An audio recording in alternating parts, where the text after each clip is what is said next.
बिस्मिल्लाहिर्रहमानिर्रहीम। अस्सलामुअलैकुम। मेरा नाम नीलोफ़र है। आपको ये जानकर हैरत होगी कि मेरा काम और रोज़ी रोटी का ज़रिया मुर्दों को गुस्ल देना था। ये सबसे अजीब नौकरी है जो कोई भी औरत कर सकती है।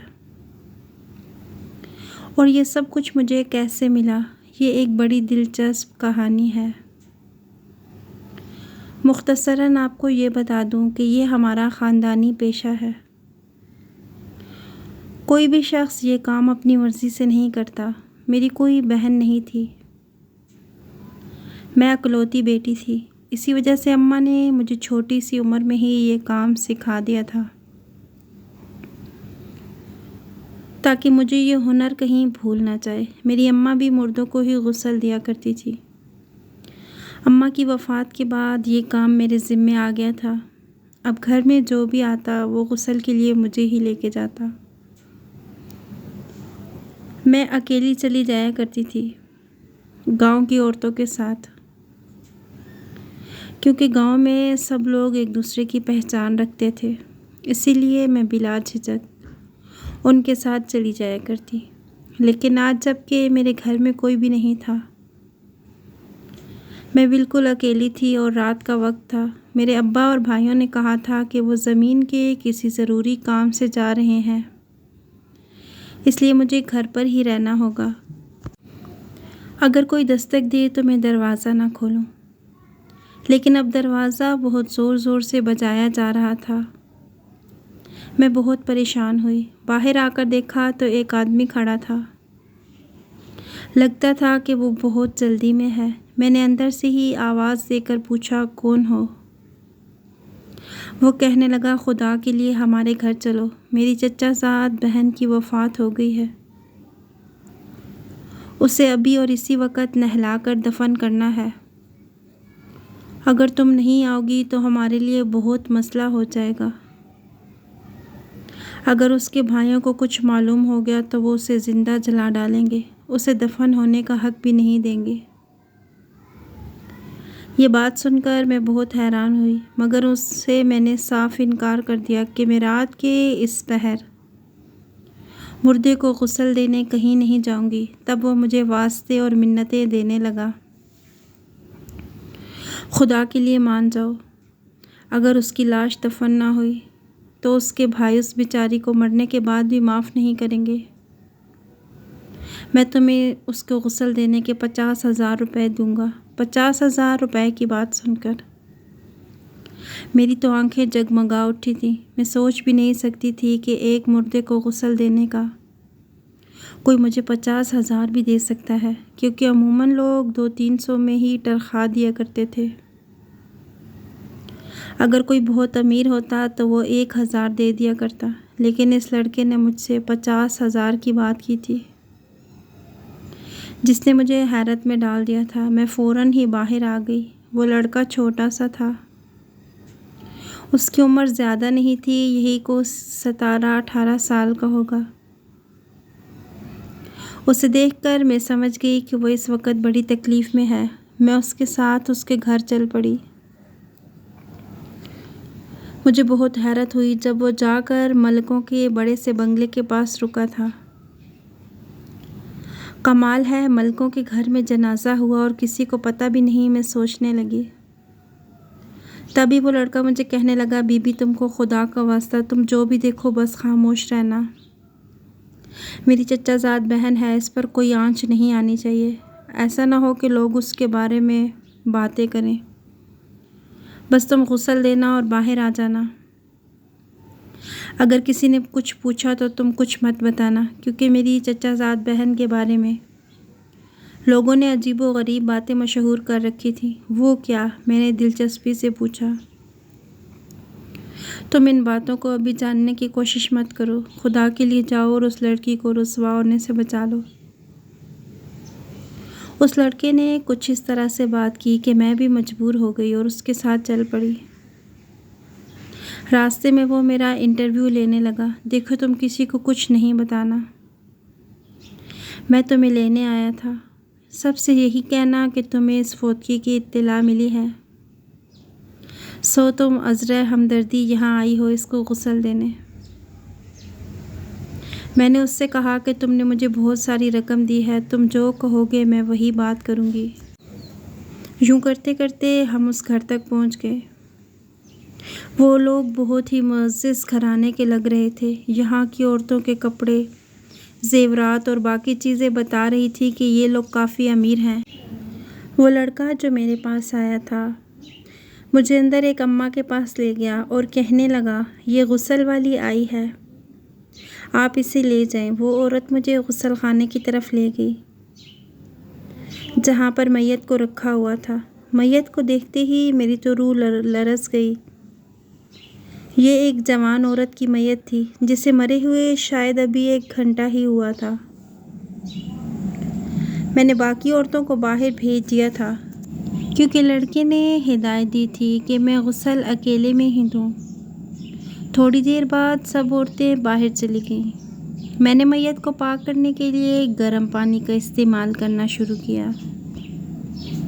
ये तकरीबन उबलता हुआ पानी था। अमूमन मुर्दों को गर्म ठंडे पानी से कोई फ़र्क नहीं पड़ता, मगर जैसे ही मैंने गर्म पानी डाला वो औरत चीख पड़ी और मैं तो ये देखकर हक्का बक्का रह गई। मुर्दे का जागना, ये हरकत किसी भी इंसान के लिए बहुत ज़्यादा खौफज़दा होती है।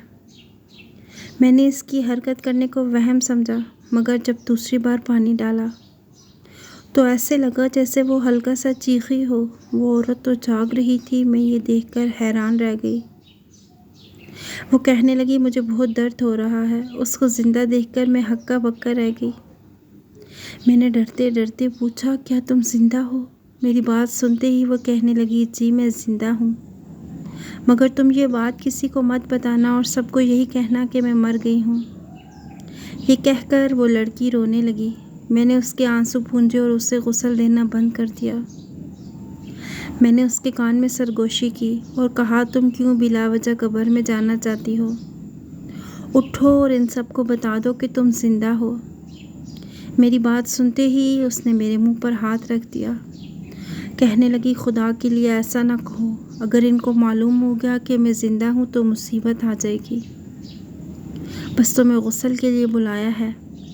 तुम बाहर जाकर कह दो कि मेरा गुस्ल हो गया है, और हाँ, मेरी इस बात को अमानत रखना। मैं ये सुनकर बहुत परेशान हुई। मैंने अपना सामान उठाया और बाहर आ गई। मेरे चेहरे पर उदासी थी। जी गुस्ल हो गया है।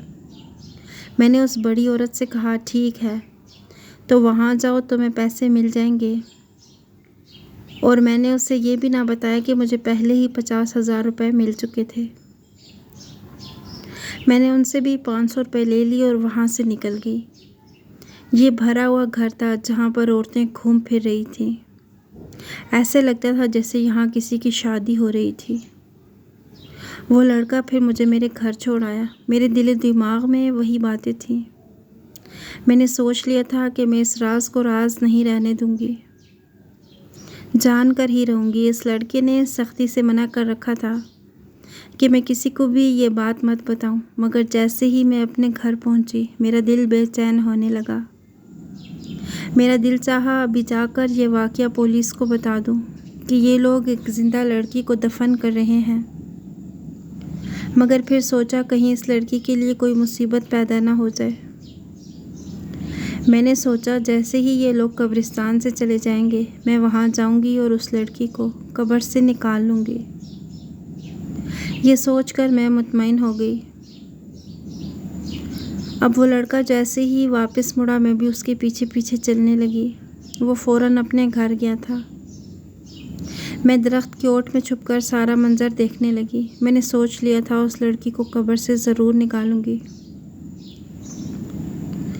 मुझे डर भी बहुत लग रहा था क्योंकि मेरे अब्बा और भाई घर आने वाले थे। मैं घर से बाहर उन्हें इत्तला दिए बग़ैर पहुंच गई थी। मैं उस लड़की की मदद करना चाहती थी। मेरा दिल और मेरी नीयत दोनों साफ़ थी, लेकिन अच्छे दिल और अच्छी नीयत को कौन देखता है। इसके बाद जो कुछ मेरे साथ हुआ उसे सुनकर आपके रोंगटे खड़े हो जाएंगे। और आप कभी किसी की मदद करने का नहीं सोचेंगे। जब इन लोगों ने जनाजा दफना दिया, सब लोग वापस चले गए थे, तो मैंने कहा कि मैं अब इसे कब्र से निकाल कर घर ले जाऊंगी, अपने भाइयों को बताऊंगी कि मैंने कितना बड़ा कारनामा सर अंजाम दिया है। रात के तकरीबन 9 बजे का वक्त था। मैं आगे बढ़कर उसे कब्र से निकालने की कोशिश करने लगी। जैसे ही मैंने मिट्टी पर 2-3 हाथ मारे थे, किसी ने मुझे गर्दन से दबोच लिया। मेरे तो जैसे कदमों तले से ज़मीन ही निकल गई थी।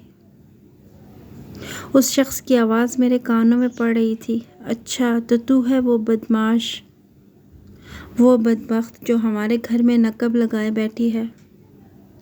उस आदमी की आवाज़ आई, कौन है तू, सच बता दे, और क्यों आई है, और हमारी लड़की की कब्र खोद कर इसे क्यों निकालना चाहती हो। वो आदमी मुसलसल गरज रहा था। मेरे तो हाथ पांव फूल रहे थे। समझ में ना आता था कि मैं क्या करूं, कहाँ जाऊं, लोगों से क्या बात कहूं। मुझे बालों से पकड़ने वाला आदमी था। मैंने उसकी मिन्नत की कि मुझे छोड़ दो, मैं तुम्हें सारी बात बताती हूँ। जब उसने मुझे छोड़ा, मैंने पीछे मुड़कर देखा तो वो बहुत ही बड़े कद बुत वाला ख़तरनाक किस्म का आदमी मालूम होता था। आदमी ने दोबारा पूछा कि सच सच बताओ, तो मैंने उसे बता दिया कि मैंने इस मुर्दे को गुस्ल दिया है। गुस्ल के दौरान मुझे ऐसे महसूस हुआ जैसे वो लड़की ज़िंदा है, इसे ज़बरदस्ती दफनाया जा रहा है। इसलिए मेरे दिल में ख़याल पैदा हुआ कि मैं कब्र खोद कर खुद ही देख लूं कि ऐसा है या नहीं। आदमी हंसकर बोला, मुझे अभी अभी पता चला है कि तुम्हें तुम्हारे घर से लाने वाला कोई और नहीं बल्कि हमारा ही चचाजाद भाई फराज है। क्या ये बात सच है? उसने गरज कर पूछा। मैं खामोश हो गई थी। अब उसे क्या कहती। मैं तो कसम देकर फराज से कह चुकी थी कि मैं तुम्हारा नाम किसी के सामने नहीं लूँगी। नहीं जी, फराज नहीं आया था, ये कहकर मैंने रोना शुरू कर दिया। वो आदमी कहने लगा, तू अब देख मैं तेरे साथ क्या करता हूँ। ये कहकर उसने एक आवाज़ दी और पीछे से 3 लोग और निकल आए। उनमें से एक हट्टा कट्टा आदमी हाथ बढ़ाए मेरी तरफ बढ़ा और उसने मेरे दोनों हाथों को बांध दिया। मेरा तो रो रो कर बुरा हाल था, मगर ये लोग रहम करने के मूड में नहीं थे। अब एक आदमी कब्र से मिट्टी हटाने लगा। बोला कि हम तुम्हारा शौक़ पूरा कर देते हैं। तुम इसे बाहर निकालना चाहती थी, ये बात सच है या नहीं? उसने सब कुछ हटा दिया था। अब सिर्फ वो सिलें बाकी रह गई थी जो कब्र के ऊपर थी। अगले ही लम्हे वो भी हटा दी गई थी। अब कब्र पूरी तरह खुल चुकी थी। उस आदमी ने मुझे एक छोटी सी ट्यूब नुमा कोई चीज़ देते हुए कहा, कब्र में उतरो और ये मुर्दे की नाक के आगे रखो। ये कहकर उस शख्स ने मुझे वो ट्यूब दी। मैं हैरान हो गई। मैं फ़ौरन कब्र में उतर गई। उसकी नाक के आगे मैंने वही ट्यूब रखी। अभी चंद सेकंड ही गुजरे थे कि वो लड़की उठकर बैठ गई। हाँ, हम तो तुम्हें मुर्दा समझ बैठे थे, उनमें से एक शख्स बोला। अब इसकी सज़ा तो तुम्हें ज़रूर मिलेगी। तुम मरी नहीं थी, तुमने मरने का नाटक किया था। वो लड़की कहने लगी, मैं तुम लोगों के साथ नहीं रहना चाहती, मैं सचमुच इस दुनिया से जाना चाहती थी। वो मर्द मेरी तरफ देखते हुए कहने लगा, तुम हमें पूरी बात बताओगी। उन्होंने लड़की को कब्र से निकाल लिया और अपनी चादर उससे उड़ा दी। मुझे कहने लगे, हम तुम्हें बिल्कुल नहीं छोड़ेंगे, हम दोनों को अपने साथ घर ले गए। घर की सब औरतों को पता चल चुका था कि मैयत फिर से ज़िंदा हो गई है, वो मरी नहीं थी, जबकि मुझे उन लोगों ने मुसलसल बांधे रखा था। मैंने कहा, मैं हकीकत बताती हूँ जो मुझे फराज ने छुपाने को कही थी। मैंने सारी बात उस बड़े शख्स को बता दी थी जिसने मुझे पकड़कर यहाँ लाया था। उसने कहा, मेरा कोई कसूर नहीं है, ना ही मैं तुम्हारी इस लड़की को जानती हूँ। मुझे वो लड़का लेने आया था। जब मैंने मैयत पर गर्म पानी डाला तो वो तड़पने लगी। मुझे एहसास हुआ कि वो तो ज़िंदा है। मुझे मना किया गया था कि मैं ये बात किसी से ना करूं, वरना लड़की के लिए मुसीबत आ जाएगी। तो मैंने सोचा कि वो मुश्किल में है, इसलिए मैं उसकी मदद करने के लिए गई थी। खुदा के लिए मुझे छोड़ दो।